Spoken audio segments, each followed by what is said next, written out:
Hey guys, welcome back to another episode of the Music Den. I'm your host, Armando Venditti. Hoping you guys are having a good day.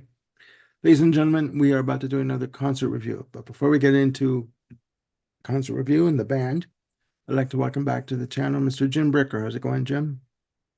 Doing well, Mr. Venditti. Thanks for having me aboard again. Thanks for being here. Always a pleasure to have you. Ladies and gentlemen, the band in question is Beat. Beat are a supergroup consisting of two members of King Crimson, of the 80s incarnation of King Crimson, Tony Levin on Chapman stick. Sorry, I can never say that. Chapman stick and bass, and Adrian Blue on guitars and other treatments. Joining them for this venture of Beat, we have Danny Carey of Tool on drums and guitar virtuoso Steve Vai, also on guitars. Now, the purpose of this tour is to basically perform the songs of King Crimson, all of the 80s incarnation from the three albums: Discipline, Three of a Perfect Pair, and Beat. Not in that order in terms of release. This has been done. Sorry, this is a long day, guys, for me. This has been done with the blessing of Mr. Robert Fripp. Okay. Now, Jim, who is a major King Yes. Crimson fan, has had the privilege of seeing the first show performed in San Jose, California on September the 12th. So Yep. he's going to give us his perspective of the show. And he is feeling like a teenager again, as he told me before we went on camera. At least part of him is. Pardon me. Yeah, Yeah, exactly. the other part we won't get into. So, without further ado, I will hand the virtual mic over to Jim. Well, So, thank you. Thanks. Yeah. I was very, very, very excited when this tour was announced. I never had the opportunity to see Crimson in the 80s.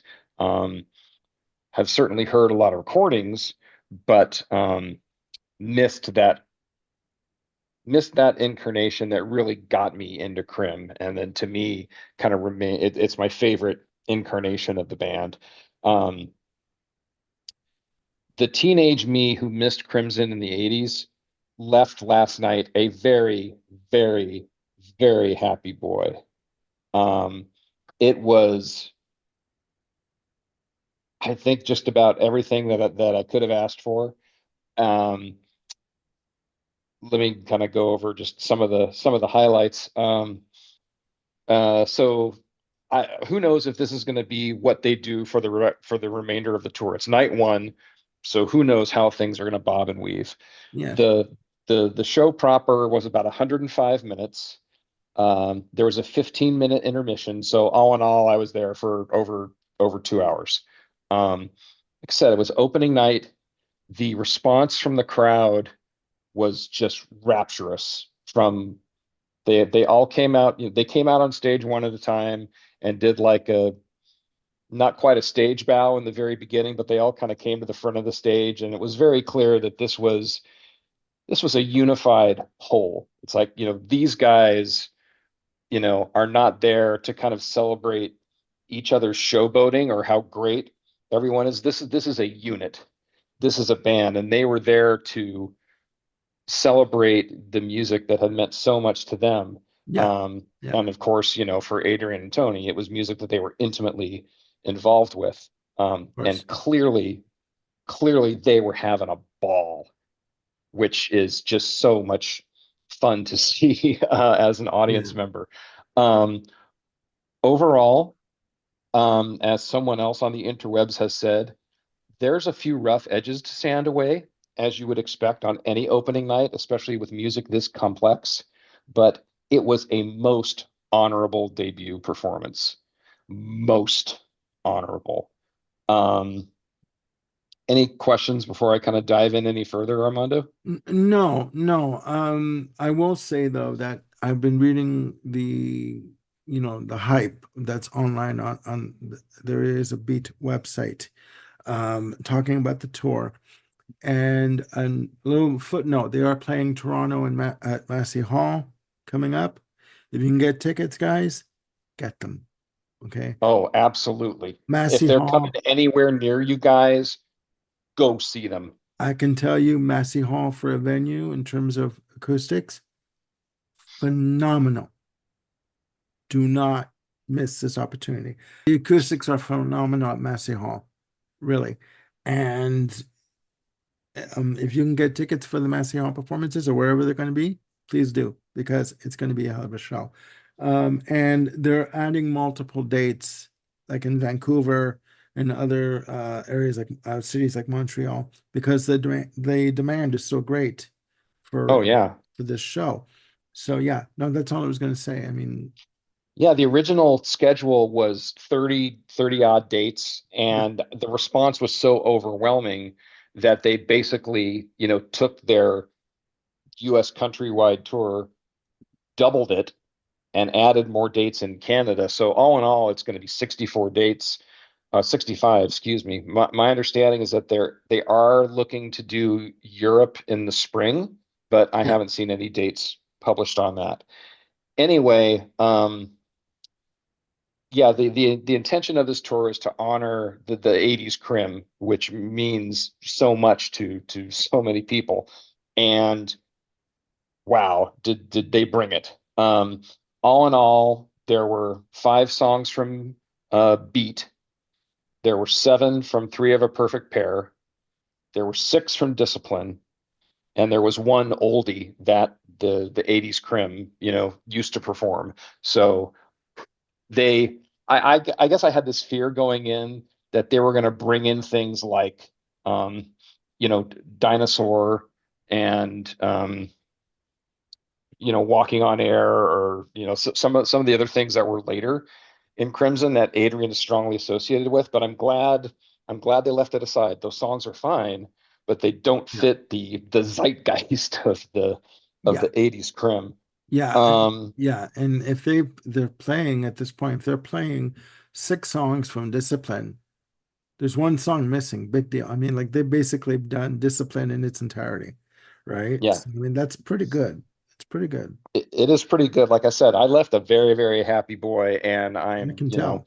I was my I was with a friend last night, and he and I have been huge, fans of Crimson and friends for like 40 years. So this was Yeah, something that we had never thought that we would see in our lives, and just embraced it and just had one of the best musical experiences ever. Um, so let's start with I'll call them the known factors. Um, Adrian Belew, I've seen him about 9 times now, between variations and Crimson solo shows, seeing him with Bowie, um, different things like that. Um, this sounds demeaning, but it's your typical Adrian. But your typical Adrian is awesome. He's a very joyous performer. Obviously, his guitar work is pretty darn peerless, and yeah. he definitely brought all the goods, um, for the opening night.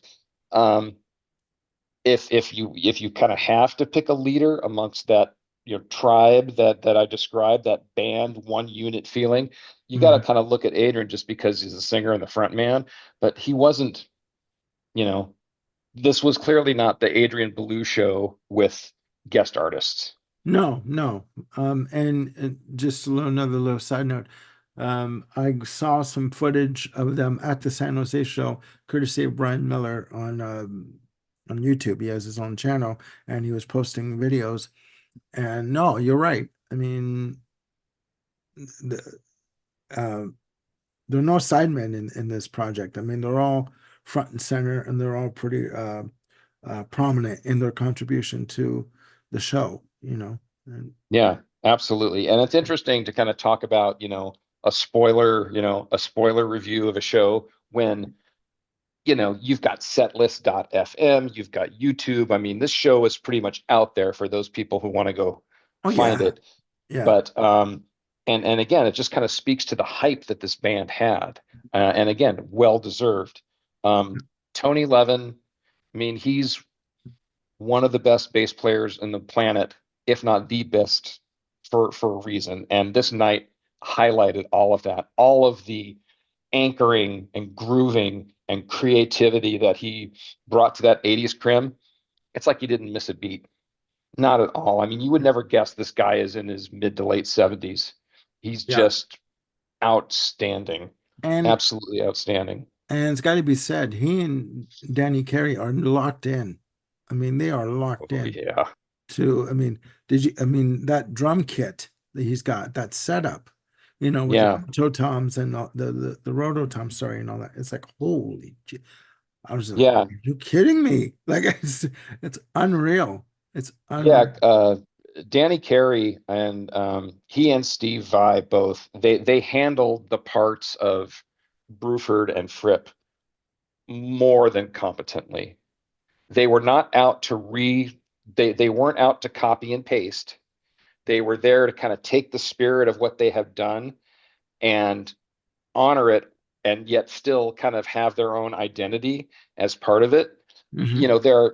There are pieces like The Sheltering Sky where, just that drum pattern, it's the anchor to the entire piece. So Carey is going to remain faithful to that, but he's going to put his own color in there here and there. Um, and it doesn't become like a, oh my gosh, Danny, you've ruined it kind of thing. It just freaking works. I had never seen him play before live, but man, what a beast! Danny Carey is just a monster of a player. Yeah, And he yeah, his is. kit, his kit, like you were saying, has all the bells and whistles necessary to carry off Bruford's parts, whether it's the boo bams, as Bruford called them, the rototoms, or the little like slit drum sound for the Sheltering Sky, or even that high um, pinging sound that you get for Heartbeat, that little cymbal sound. He had all that stuff, and it just he handled phenomenal. He Mhm. handled it phenomenally. Yeah.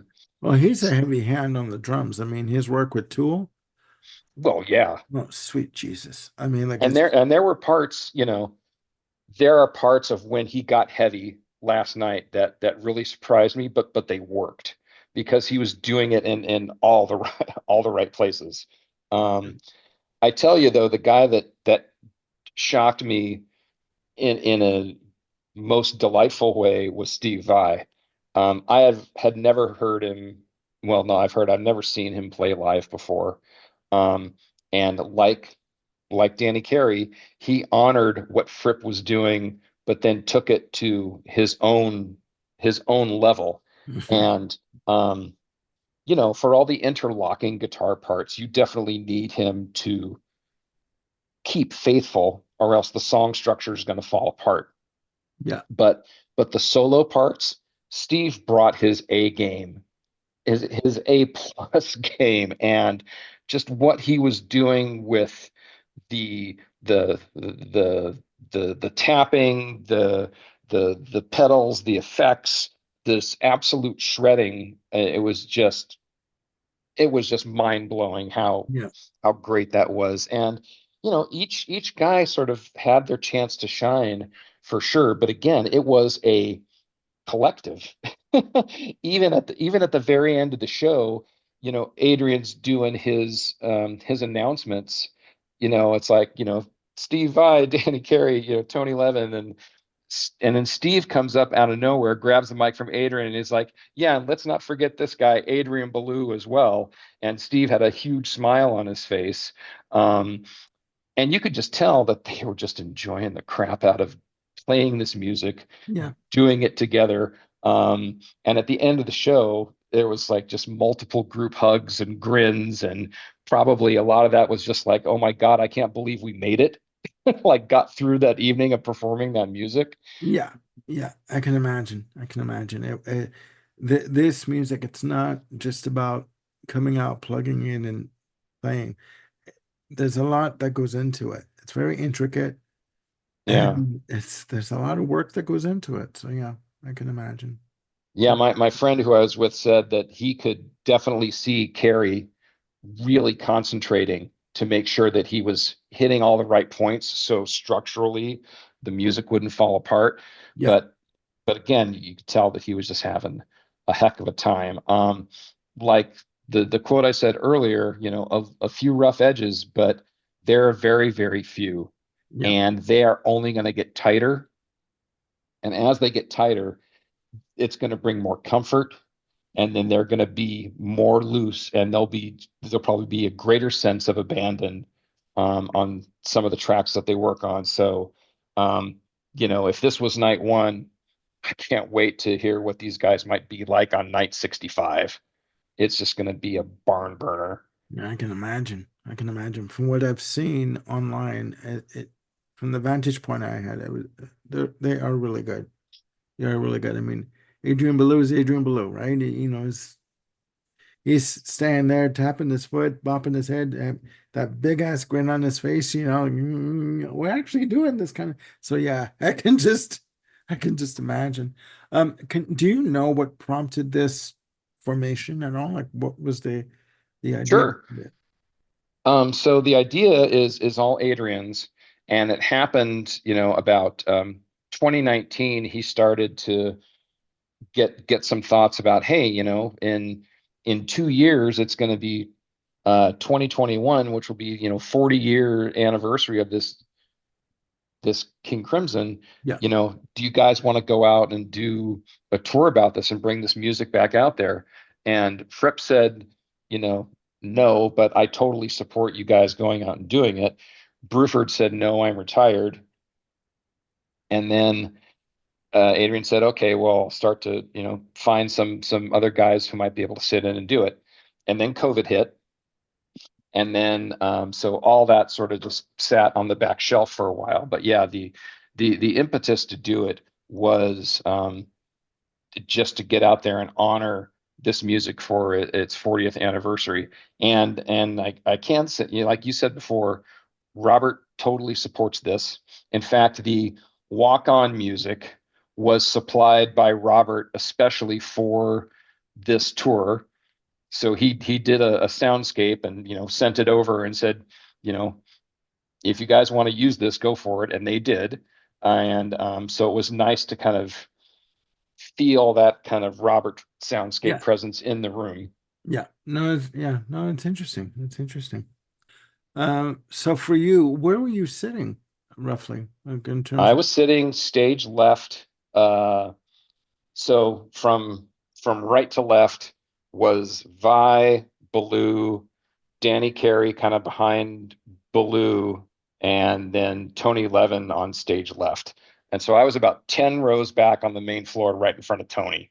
Um, and yeah, it was phenomenal Mm, mhm. seats. And the San Jose Civic, I mean, you were saying what amazing sound is in Massey Hall. San Jose Civic is like the 180 degrees from that. It's kind of this big boomy room that always makes things sound muddy. And there was a Yeah, lot of that going on. yeah, And so certainly I'm not going to judge the performance based on its acoustics, yeah, but just in terms of what they were able to put out there, yeah. And I'll give you a bit of perspective on that. For me, I saw this was February of '93, and I saw Extreme Mhm. MSC Hall with Saigon Kick opening up. So, uh, and Massey Hall is an old venue. It's been remodeled and all that over the past couple of years. But the way we were sitting, we had to sit. I had to sit in the aisle seat, and I was right by the mixing console, the soundboard. So, but I still had a perfect view of the stage, and I remember there was not one bit of feedback at all. The drums, the music was just perfect. Yeah, And a lot of it had to do with the acoustics. And I've later found out that Massey Hall is well known for putting like housing some fantastic shows in terms of the artists that are there, yeah. that do go there. And yeah, so um because a lot of it for me is the acoustics, the sound. If you can't really hear what's going on Hmm. or make heads or tails of it, you're not enjoying yourself. At Right, least I'm right. not. So, but back to the show. Were there any highlights for you? Or was the whole thing one big highlight? I mean, Yeah, the whole thing is actually one big highlight. That's not over exaggerating, and it's hard to pick out like one. I guess if I had to pick out one moment, it goes back to a comment that I made before about the camaraderie of these guys yeah, and the fact that it's not, that the show is not a shred fest, just to say, hey, look at this guy, on his axe. No, it's about honoring this music, and they were all highly, highly invested in that. You want me to run through the details on the set list? sure, go ahead. All right, so For those of you who aren't fortunate enough to be able to go, here you go. here's what it was for opening night. So they open up with Neurotica. Adrian gets out his police whistle, and you know what's happening after that.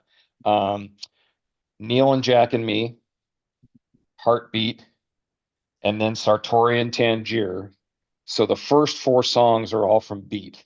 Mhm, Then you get into the three of a perfect pair section of the set. mhm. Dig Me, Model Man, which apparently had never been performed live or very, very seldomly Okay. performed. I think Adrian made a joke that this is like the third time that they've ever played it live. Um, Man with an Open Heart, Industry, and then they ended up the first set with Lark's Tongues and Aspic Part 3.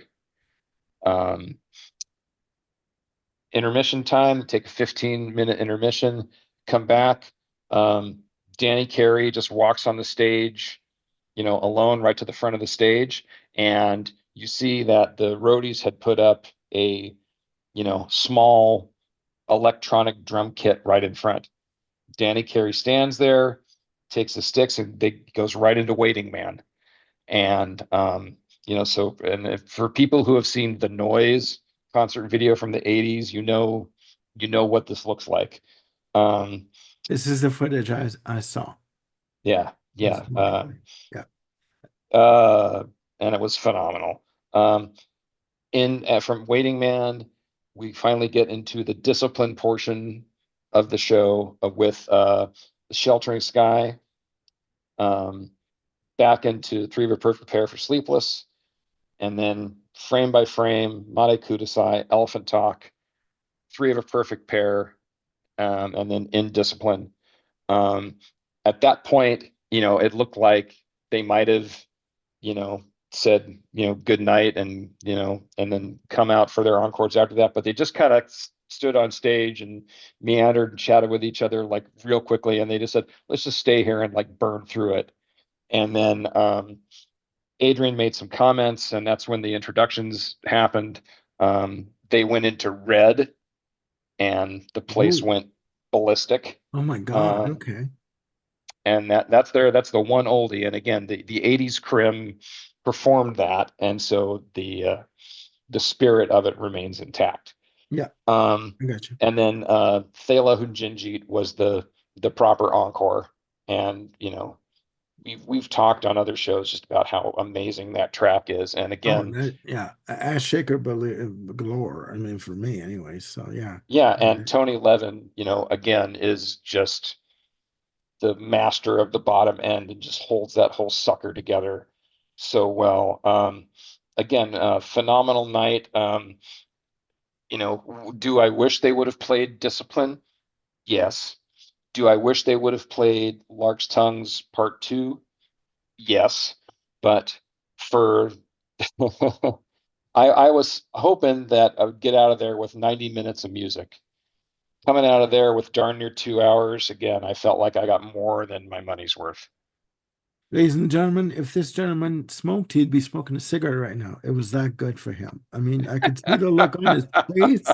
I mean, Yeah, and I'm not kidding. He is in heaven right now. I mean, look at that smile. Come on. I mean, please. No, it's I serious. It's serious.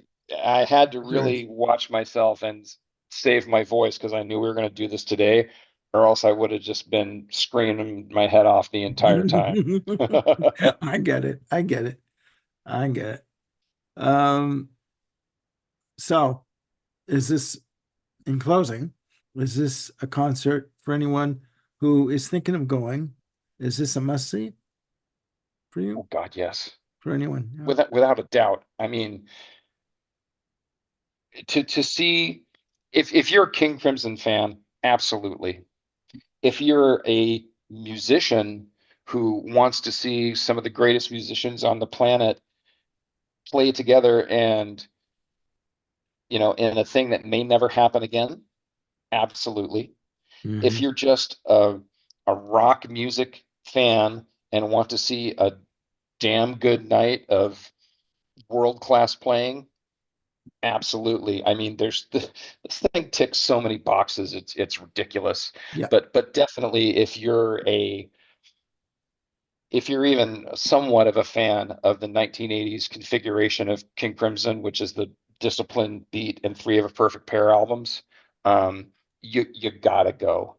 It's if you gotta drive 2 hours to get there, I'm telling you, it's gonna be worth it.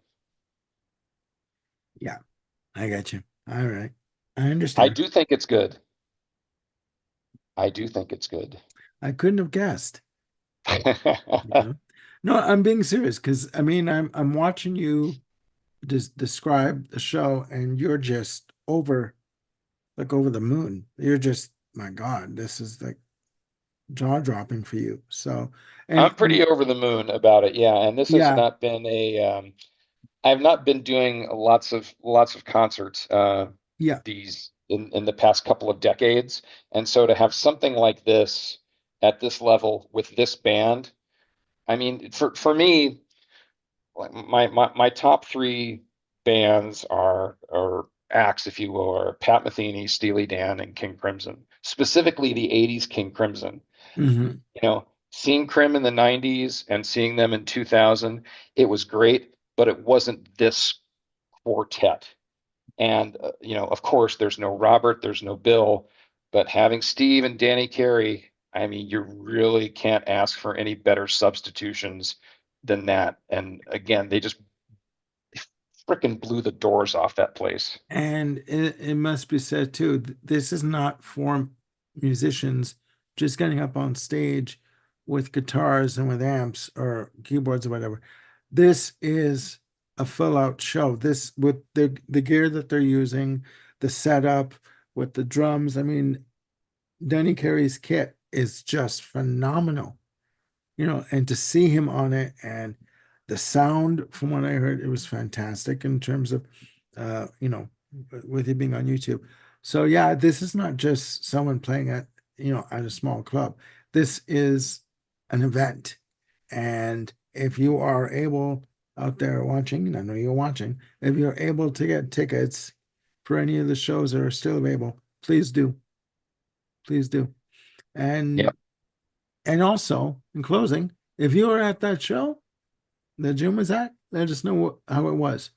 Put your comments down below, because we'd like to know your opinion of Beat and how they are. I mean, because I know a lot of people are going to say very quickly, I know people are going to say, or quite a few are going to say, oh, they're making a mockery of the band of that era because a lot of people like tradition and they Yes. Yeah. they like to revel in memories and nostalgia, right? Right. If you couldn't see King Crimson in the 80s, this is your next best bet. Go see Beat. Absolutely. Absolutely. 100% agreed there.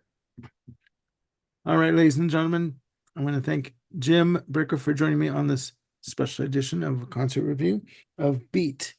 And again, if you have seen this show or if you're about to see this show, once you watch this video, please let us know in the comments what you think. You know, um, Yeah. you know, Give us some feedback. And even if you see them like later on in the tour, yeah, you definitely come back and leave a comment. So exactly. Because they're not coming to Edmonton, so I'm not gonna be able to see them. So they're in Vancouver, they're in Montreal, they're in Ottawa, I believe, and Toronto, definitely. So let us know what you think. Again, we will be back with more videos. We have ideas brewing in our heads, and we're mulling over some ideas. Um, and while I'll mention this, we are going to be taping. Uh, the term flipping the script doesn't even apply to this one. But Oh ladies and my. gentlemen, we we have we have finally nailed a date to film our top 10 Looney Tunes cartoons. So we'll be bringing that to you as soon as we can. Yep.